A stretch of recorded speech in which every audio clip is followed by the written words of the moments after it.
Clarinet players, there's an Arctic blast coming. You know what that means. You got to watch out for cracks on your clarinet.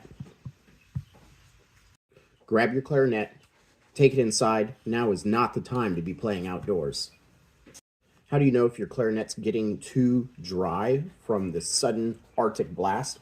Well, if your rings are really loose and they come off, then that's not a good sign.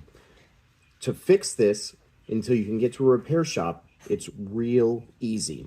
All you need to do is get a piece of paper, cut it into a small strip. You're going to lay it right where the ring goes, slide the ring back over it, and carefully push it back into place.